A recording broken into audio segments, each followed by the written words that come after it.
I want to thank all of you for joining us in this second video, helping us all be trained as we go about doing the strategic visioning for CBF Global Missions.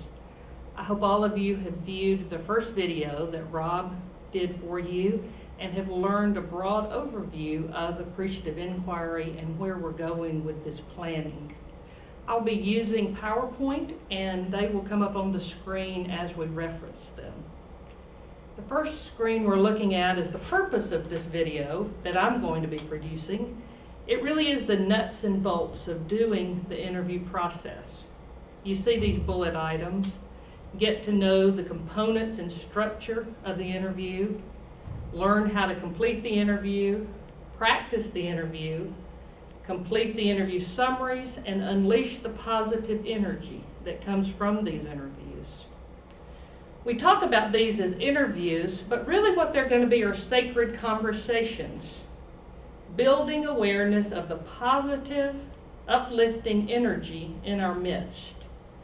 I don't know about you, but as I even say that, it makes me feel better about this whole process. I have a chart here in front of you that talks about some questions, some old paradigm questions, some new paradigm questions. Listen to the old ones with me. What's the biggest problem here? Why did I have to inherit this mess? Why do you blow it so often? Why do we still have those problems? Stop a minute and now listen to these questions. What possibilities exist that we have not yet considered? What's the smallest change that can make the biggest impact? What solutions would have us all win? I don't know about you, but for me, that second list really is more positive. It makes me feel better about who we are and where we're going. And as we look at the future, hopefully we will discover these types of changes that we can make.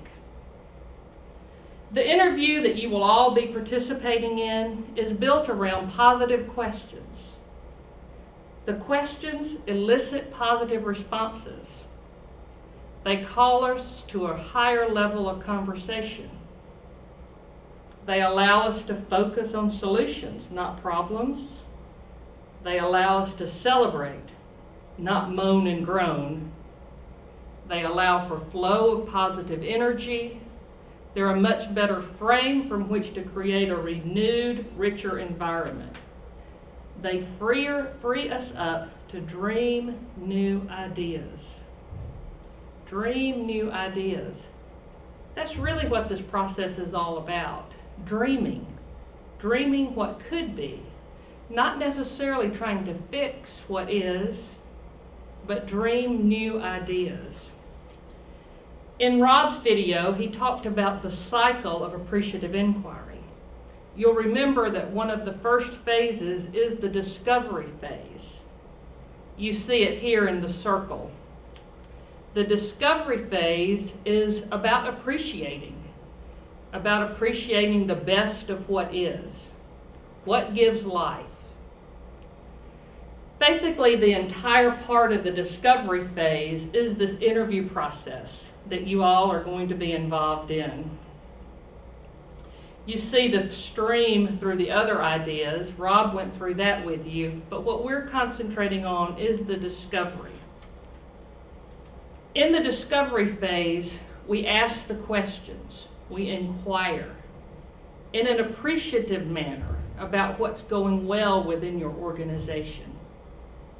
We begin with one-on-one interviews between folks within the organization, not just employees, but people that make an impact on this organization. We listen to stories and weave these stories into the fabric or the collage that describes our organization. What are these people saying? Listening carefully. And as we listen, themes will emerge. They'll emerge as the key strengths of our organization. And from the foundation of these stories, we'll be able to begin to dream our future. What is our future and where are we going? Recently in one of our trainings here, you see Harry and I doing one of the sacred conversations, one of the interviews, one-on-one conversations, where you're given the opportunity to create a sacred space, and in that it allows the energy to flow as you begin thinking about what is the positive. There are 3 parts of the interview guide that you'll be asked to conduct with the people that are on your list. You see them here on the screen. They're stage setting questions. What first attracted you to this organization? What do you value about yourself, about work, about this organization? Really more broad questions. Then we get into the more specific questions. We look at the identity, mission, vision, values that have been a part of CBF Global Missions for about the last 8 or 9 years. What works? What doesn't work? What have you experienced as the positive there? We also ask you about paradigm shifts. The world is changing very quickly, and we want your input. What are those changes? What are those shifts that are going to have to make us be different? And then the part at the end, probably the part I enjoy the most, is about the future dream questions. What are your hopes and dreams? What do you see as the images for the future?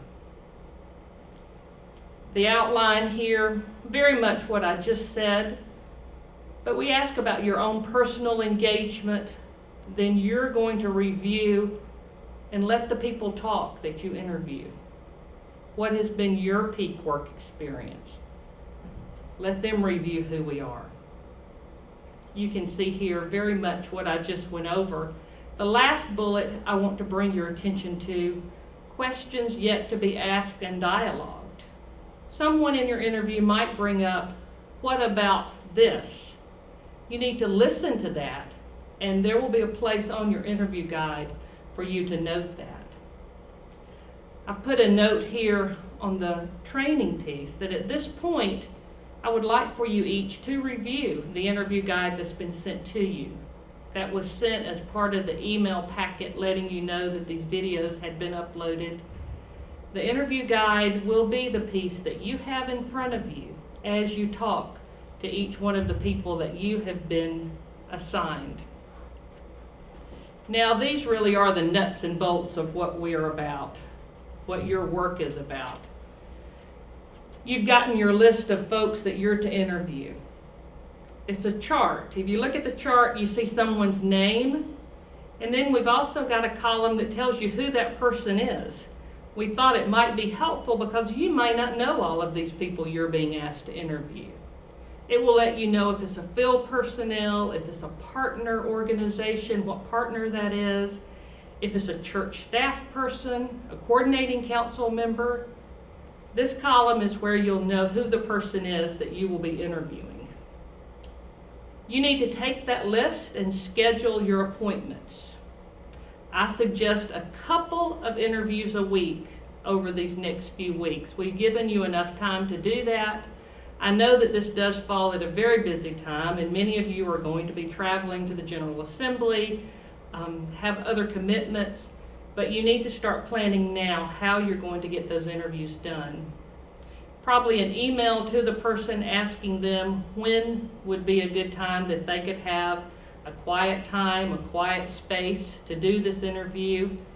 It will not take more than about an hour to do this interview, but they need to be able to block off that time.